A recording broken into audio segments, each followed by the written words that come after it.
What's up, everybody? What a week one of NFL football. Maybe as exciting a week one that I can remember, a lot better than last year. We got a lot to get into. I'm going to touch on the Green Bay game, Pittsburgh Steelers. Obviously, we're going to start with the Ravens blowing that game against the Bills. We'll even look back at Thursday night. Do me a favor, if this is your first time, subscribe to the channel. I'll be here talking football all season long with you because it is my favorite pastime, as it is yours.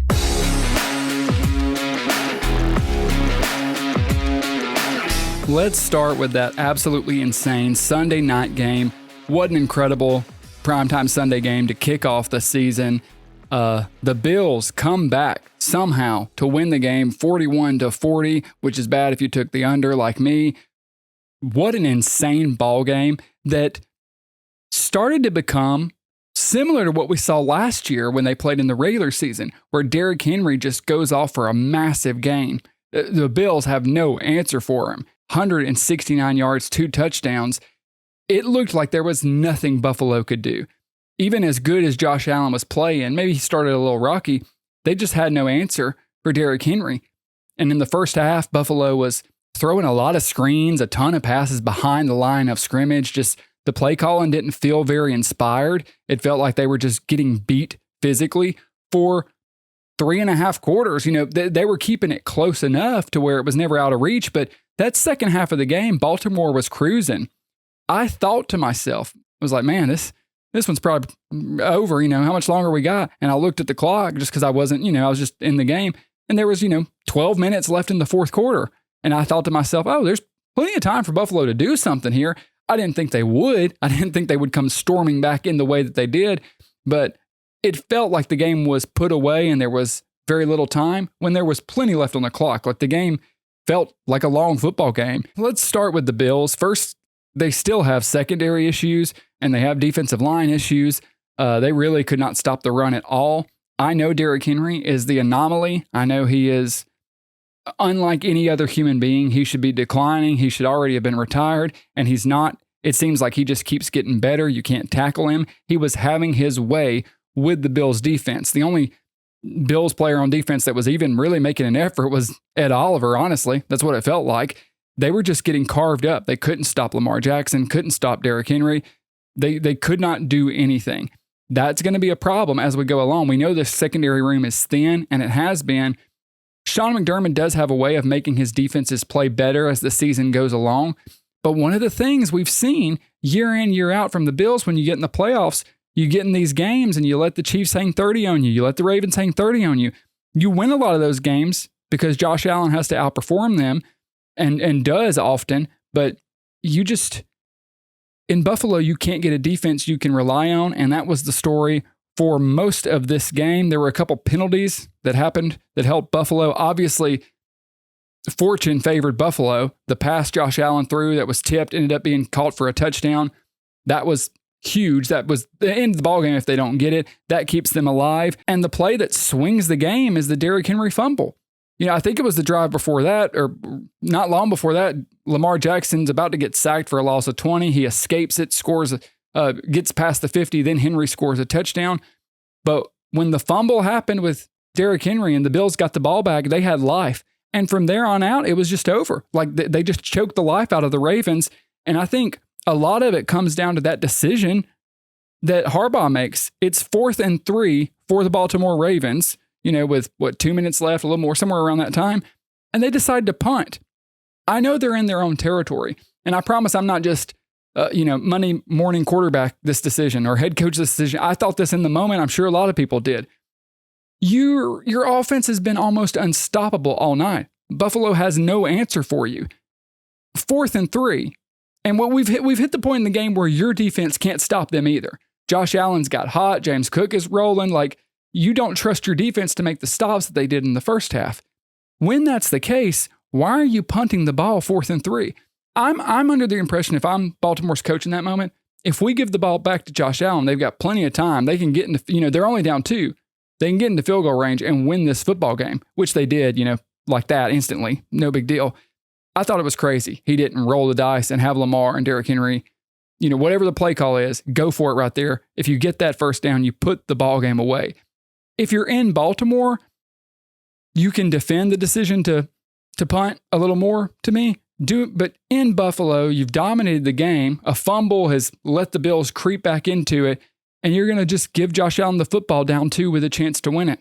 I thought that was a huge mistake. I really don't understand it. And things like that, just the way this game played out, this is why I don't have faith in the Ravens. This is why a lot of people don't have faith in the Ravens. Are they going to win 11 to 14 games and be in the playoffs and fight real hard? Yeah, obviously. Is Lamar Jackson going to be amazing? Of course.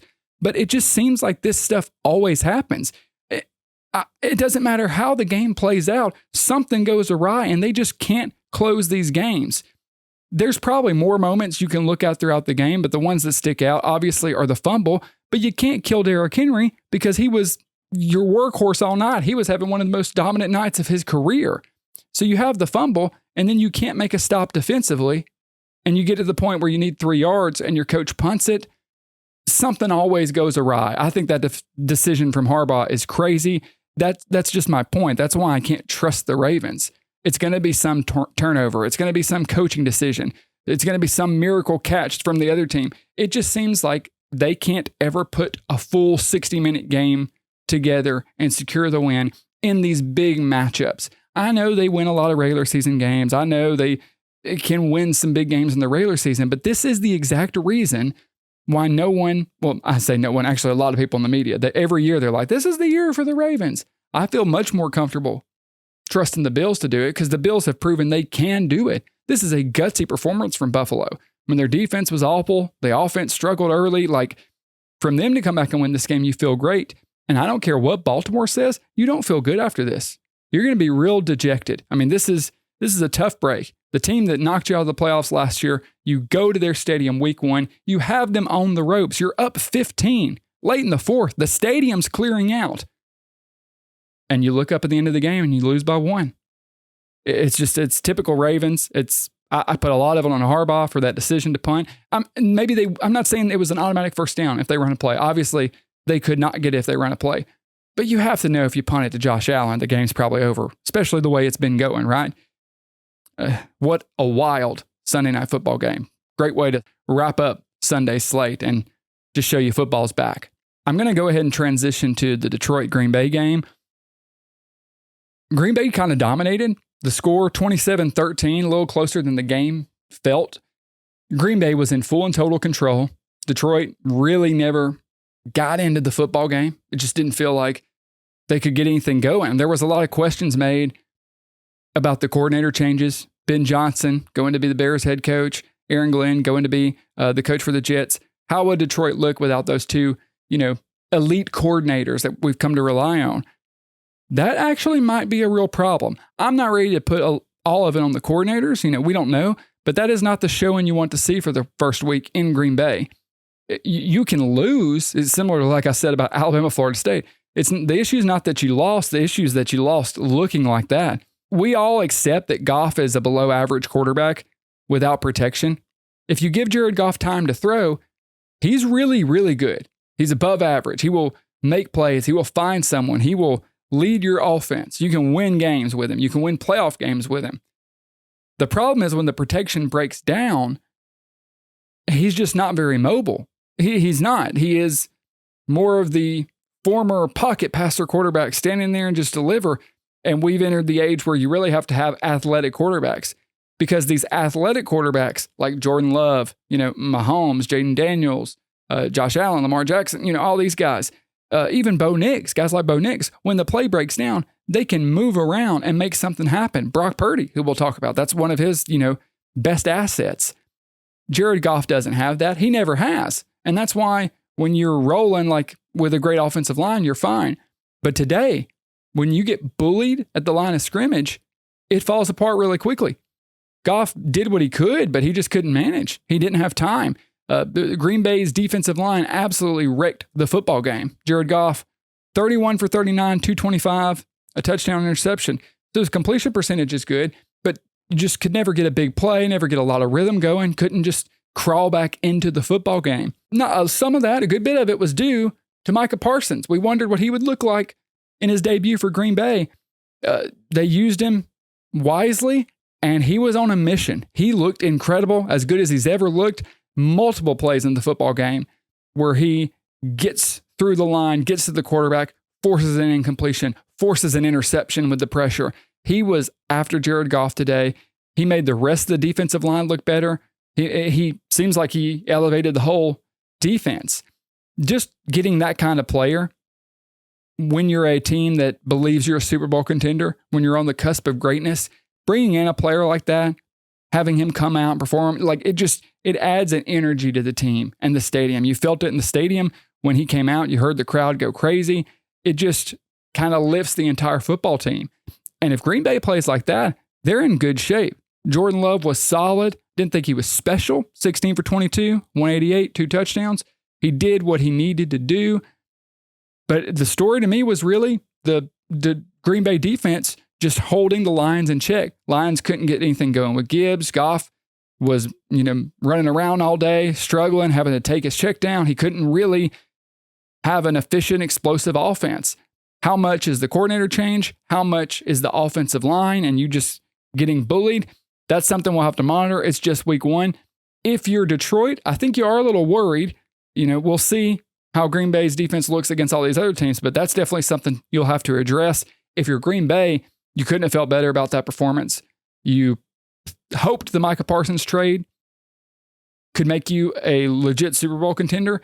So far, that looks the case, especially if Jordan Love plays like that. Green Bay came out and made a statement. Steelers beating the Jets in a wild early game, just back and forth shootout. I just wrote down, who are these two quarterbacks? Have you guys seen these two recently? Because I haven't. I've never seen Justin Fields look like that. Aaron Rodgers hasn't looked that good since he left Green Bay. I wrote down also, are the defenses terrible? I don't know. They might be. I haven't looked at the all 22. It's literally midnight on Sunday night, so I just watched it live as everything was happening. That was crazy. That's the best Rodgers has looked in a while, although he was looking better at the end of last season if you actually watched him and didn't just look at the final score. They do need a running back in Pittsburgh because it feels like he had to do a lot today. I don't know how much he's going to be able to carry them all season. I'm not, I don't think the Jets defense is something to be really scared about. So I don't think Pittsburgh's going to be putting up that many points every single week, but it was cool to see Rodgers back out there looking that good. On the other side, if you're the Jets, you're happy with Justin Fields. The big question mark for Justin Fields, the big issue has always been he doesn't seem to read defenses well. It doesn't seem like he can read coverages and know where to put the ball. I haven't looked at the all 22. Like I said, I haven't gone and really watched his routes, but he was delivering today. It wasn't just him running the football. He was delivering the ball, making a lot of really great throws, deep downfield, keeping the defense on their heels. They almost had the game locked up, and then Pittsburgh just claw back into it as they do with a couple of those mistakes. That one was exciting. No one had that game circled as an entertaining one, and it was probably the best game of the morning. I was excited to watch it. I was really enjoying. I really enjoyed it. So we'll see what happens with Pittsburgh. We'll see what happens with New York going forward. I don't think either of these teams are like legit playoff threats, but it was cool to see both quarterbacks have big performances, especially in week 1. 49ers. They survived in Seattle in a really, really tough football game. They kind of got bailed out with some luck, like that last pass that really should have been a pick. That was a touchdown, the third string tight end or whoever. Ricky Pearsall, he is performing. He's doing what he needs to do for San Francisco. He's delivering his end of the deal. The big question for San Francisco, the big issue I have with them and have had is the amount of injuries. They just start stacking up. It has happened so much and so many years in a row that it's just not coincidence at this point. At a certain point, injuries stop being luck and they start being a reflection of the training staff, of the way you operate your franchise and your football team. I don't know what's going on in San Francisco. I do know that the amount of injuries that they consistently have year by year by year, you can't just keep letting that happen. I don't know. I can't accept that that's all just luck. I think it's going to be tough for the 49ers. Brock Purdy, I I commend him because he is what brought his team back, but he threw some awful interceptions. That one that was a touchdown should have been an interception. At the same time, he kind of has to because he doesn't have a ton of help out there. This is not the super team 49ers it was 2 years ago. So he's doing what he can. I think you're happy to get out of there with a win because if you're the 49ers, you should have lost the football game. You just steal a win, get out of there, survive, wipe your brow, and move on. Seattle, I really don't know what they are yet. I don't know. I thought I picked them to win this division. I don't feel good about it because they didn't ask Sam Darnold to do much for him, so he didn't. They just couldn't close the football game. Their defense couldn't close the game, and that doesn't feel great if you were a believer in Seattle because that's one of the things you needed to go right. For Seattle to be very successful, you don't want Sam Darnold to do a ton for you. I don't care what he looked like in Minnesota last year. I don't want Sam Darnold throwing 35, 40 times a game if I can help it. So we'll see what Seattle is. This was a divisional rival game, weird game, got crazy at the end, but I'm not feeling confident about Seattle. I'm not feeling confident about either of those teams after that game. Another team no one is feeling confident with, probably not even the players, is the Miami Dolphins because they got embarrassed against Indianapolis. Daniel Jones looked like Patrick Mahomes out there. Not really. It's a joke. Mike McDaniel, he's done. We figured he would be after this season, but this is so much worse than even I expected. I predicted the Dolphins would be terrible. I didn't expect anything else. I was shocked to see them get beat like this in week 1. I thought they could come out and beat the Colts. The Mike McDaniel experiment, the Tua experiment, all the stuff that they've been playing and tinkering with in Miami, it's finally imploding.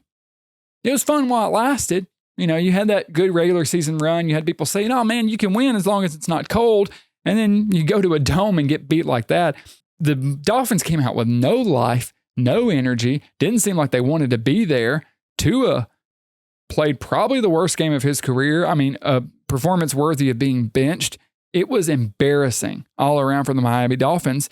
And I was watching Scott Van Pelt after the Sunday night game, and he showed Mike McDaniel like his press conference after the game, and he looked like he didn't care. He had no energy. He was like, yeah, we don't like when the guys do that. I try to, it's my job to make sure that doesn't happen. So we'll go back to the drawing board. Buddy, he's just not cut out to be an NFL head coach. He's not. We've come to accept that. I know it took the media a while. I know everybody loved Mike McDaniel because, he's a wizard. He's coming up with all these plays. His team shows up late to every meeting and they all hate him and don't play hard and fight on the sidelines. But, as long as it's a crisp 80, they'll perform. It's time for a blow up in Miami. I imagine it's coming after this season. Indianapolis, getting that performance out of Daniel Jones, doing what they do. How much is Miami being bad? How much is Shane Steichen? I do think Shane Steichen is a good football coach. The questions I've had about him are similar to what I said about Mike McDaniel. He's talked about people being late to meetings and, his repercussions not working. And it's felt like he hasn't had a grasp on the locker room. He's a great X's and O's guy, but can he run the whole football organization? That remains to be seen. He can get these kind of performances out of subpar quarterbacks. He's been doing it forever. How long will it last? Can you squeeze every ounce out of Daniel Jones and end up an 8-9 win team? That would be more than I expected them to be. I liked Shane Steichen, but the way things have gone in Indy, I've started to doubt him. Maybe he can turn it around, or maybe Miami really is that awful. Okay, I want to talk about Tennessee and Denver just briefly. All the Denver hype, all of it.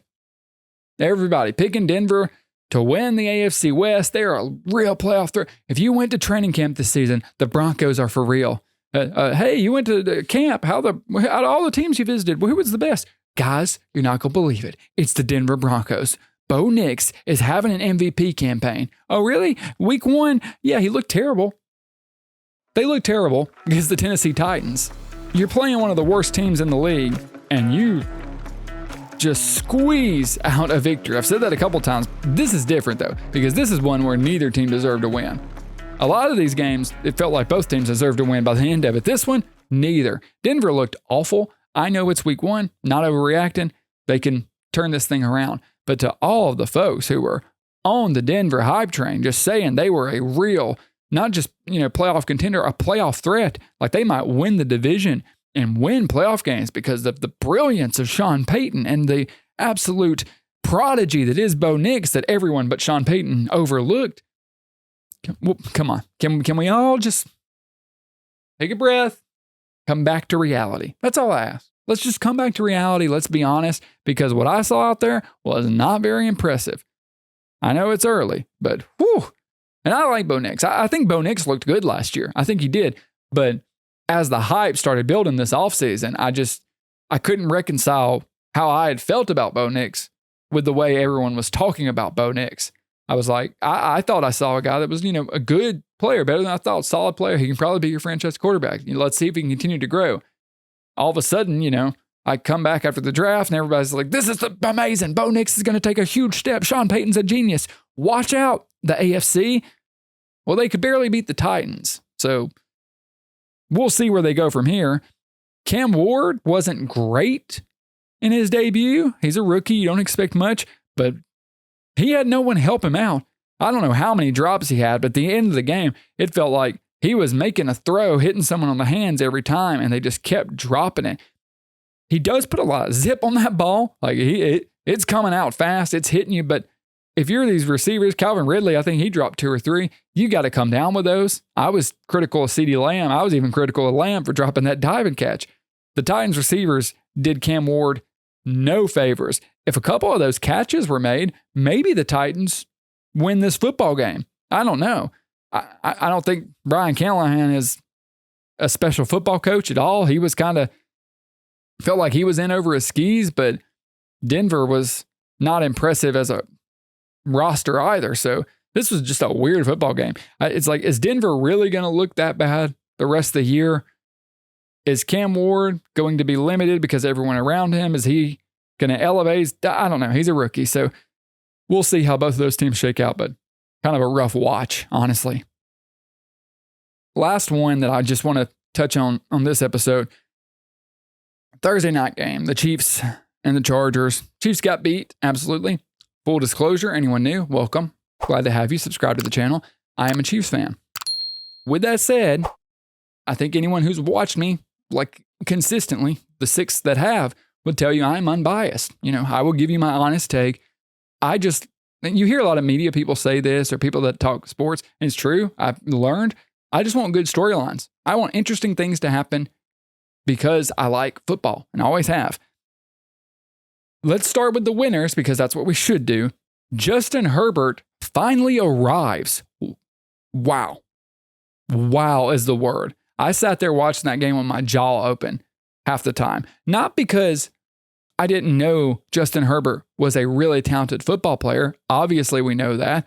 Everybody's been ranking him high, talking about the potential, the ability, the gift. I had been one of those. But after last season, after that playoff game, I got to the point where I just said, personally, I'm going to just pump the brakes on Justin Herbert. I acknowledge the talent, I understand, but until he really starts to prove it, I'm just going to stop talking about him in the league of the top guys because I just want to see him do it on bigger stages when it matters. I saw it because he delivered for the Chargers every single time they needed to play. There he was. Every single time. If they needed a first down, if they needed a completion, if they needed a quarterback run, Justin Herbert was there to deliver it. He could not be stopped. He looked like one of the top 3 quarterbacks in the league. This is what we always thought he could be, and he finally delivered it. 318 yards, 3 touchdowns. And then he ran for 32 yards. That's always been an underutilized part of his game is his legs. A lot of people, I'm sure people watching this channel who have watched Herbert before and even watched him in Oregon were like, man, run. You're so big. He's not like he's super fast, but he's not slow by any means. And he's big and powerful. When you have these windows, run. He too often feels nailed in the pocket, like he just can't move. And he's like, no, I'm going to stand in here. I know I've got a lane. I can get 20 yards, but I'm going to stand in here and find someone. You like that to an extent, but when you're that athletic, that big of a physical specimen, you want to utilize your athleticism. And he did it against the Chiefs, and the Chiefs had absolutely no answer. A lot of credit goes to Harbaugh for being more aggressive. We know that Jim Harbaugh teams are always run the football, happy to win 17-14, grind it out. I don't know if this was an anomaly because it's the Chiefs or if he really meant it when he said, I got to get Justin Herbert in the Hall of Fame. They were slinging it. Herbert threw it 34 times. There were downs where you were certain, well, they're just going to run it here. Nope, just kept slinging it. Harbaugh cut Herbert loose, and I don't know what they've done in the offseason to give him that confidence. I don't know what discussions they've had, how they've changed their mentality. I hope they hold it going forward because this is what the Chargers should look like. It was really impressive. This was a statement. I really feel like the Chiefs walked out there and got punched in the mouth. They were not expecting that. I don't think anybody was expecting that. We all knew Herbert would be good and it would be a close game. We didn't think Herbert would take over the football game and outplay Mahomes and just single-handedly rip that game from Kansas City and say, no, I'll take it. It got close, later in the game, but the Chargers really controlled the football game. The most impressive performance of Herbert's career. I worried about the Rashawn Slater injury and then moving Alt to left tackle, just how it messed up the line. Line was great. Joe Alt was amazing. Joe Alt is a killer. Go back and, if you're a football enthusiast, go watch some of the Joe Alt tape. Unbelievable. He is just unbelievable. Let's talk the other side for a moment. Kansas City, my team. I feel like a lot of Kansas City fans can go one of two ways here. I feel like you'll see a lot come out and say, everything's fine. We're Kansas City. We're going to do what we always do. We're just cruising and getting ready for the playoffs. And then you're going to see some people say, the sky's on fire. The dynasty's over. Fire Andy Reid. Get them all out of there. I'm falling firmly somewhere in the middle. I do think there are a lot of issues and not just issues that get ironed out quickly. I think there's serious issues with this Kansas City team, mainly with the roster. First off, the secondary was atrocious. Atrocious. There were so many mistakes, so much confusion, guys not knowing where to be. It felt like they ran a ton of zone. You can go back and watch how many times they're talking to each other. They don't know where to be. Two guys going after, a one dig route and leaving a clear or a post open. Things like that just are uncharacteristic from a Spags defense. It didn't feel like a Spags defense. It felt like they were extremely confused, all over the place, had no idea what their assignment was, blown assignments. Every time the Chargers needed to play, it's not just that they made one, they found a wide open receiver. There were wide open receivers every single play, it felt like, in that game. You could say that's a week one thing. That was a giant red flag. Very alarming if you're a Chiefs fan, because that's a young room besides McDuffie, and it didn't look great, and I didn't love the game plan from Spags. I don't know. I don't think that's going to just magically turn into a dominant unit. I think that's going to be something you'll have to manage all year. The other unit that I was concerned about going into the season, honestly, I wasn't that concerned about the secondary going into the season. I was more concerned about the defensive line, particularly in the run game. And we saw that it was a big issue. They couldn't really stop the run when they needed to. Hampton had 48 yards. Herbert had 32. It's not like the Chargers ran all over him or anything, but the Chargers were just getting all of the movement off the line. Kansas City could never stuff a play and just make something happen. It felt like the Chargers just did whatever they wanted to do. Pair that with the fact that Kansas City couldn't really get any pressure. Karlaftis, Chris Jones, pretty much absent all game. Herbert had 3 sacks, but if you watched the game, you knew, he had so much time to throw. He was just standing in there and delivering dimes all night long. There was very little pass rush. Another thing we were worried about coming into the season, and that seems to be an issue. It's like you got Chris Jones, who is, let's be honest, starting to age. I don't think he's the dominant pass rusher he once was. He's still good. I don't think he's elite. I think his best days are behind him. Everyone could agree on that, right? That's just a true statement. Karlaftis is very good, but he's not that top tier. He's like a second tier edge rusher, which is awesome, but they need some interior D linemen. That's going to be something they'll be battling all year. On the offense, it's the typical story. Another year, and we're at the same situation. Patrick Mahomes cannot do it alone. He can a lot, but not all the time. It feels like everyone was saying this, and they were right. Eventually, Patrick Mahomes pulling them out of the fire. They're going to run out of that. Well, they ran out. They ran out of that juice Friday night in Brazil. Mahomes had a rough first half. He did. He was missing guys. He was off. He came to play in the second half. We saw Mahomes type plays, running to the left, flicking his hips, side arming it across the field. The play where he's falling flat, flips it over to, I think it was Juju for the first down. The deep ball to the Hollywood, I think, where he's running right because he gets a pressure immediately. He was making play. Don't let look, guys, I know so many of you non-Chiefs fans would just want to hate Mahomes. I don't know why, because I've never been like that. Like, I've always liked Brady. I've liked dominant players. Mahomes is a, cool enough dude. I don't know why everyone just wants to hate on him. I guess because he's good. Don't watch that game and tell me Mahomes was bad.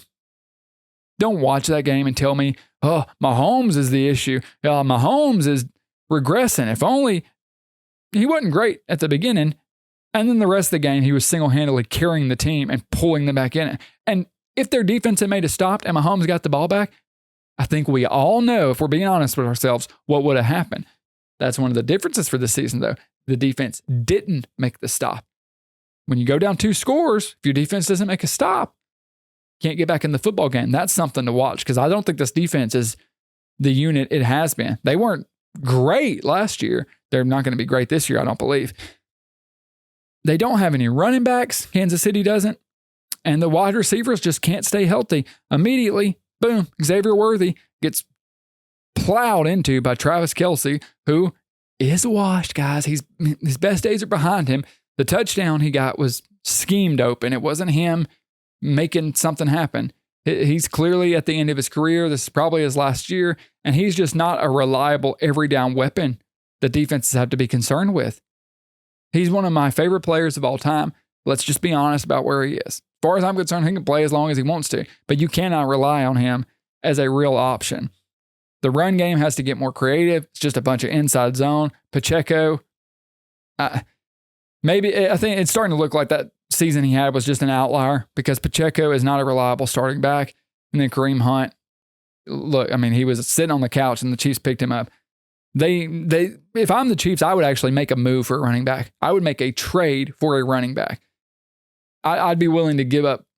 I'd be willing to overpay for it too, because you can't do all of this. When the opposing teams aren't worried at all about a run, then they're just going to sit back and dominate you, especially when your wide receiver room is thin, because now Worthy's going to be out for who knows how long. Even if he plays, he's not going to be what he was. And Rice is suspended. Kelsey's washed. So it's, Hollywood Brown and Juju Smith-Schuster. Chiefs have to get a running back. I don't know if you can fix the other issues, but I think it's going to be a tough season for the Chiefs. They'll obviously still make the playoffs. Mahomes will be good, but people are going to be like, oh, you have no faith. I'm just telling you what I saw, dude. Would I be surprised if they pull out of the fire and are amazing?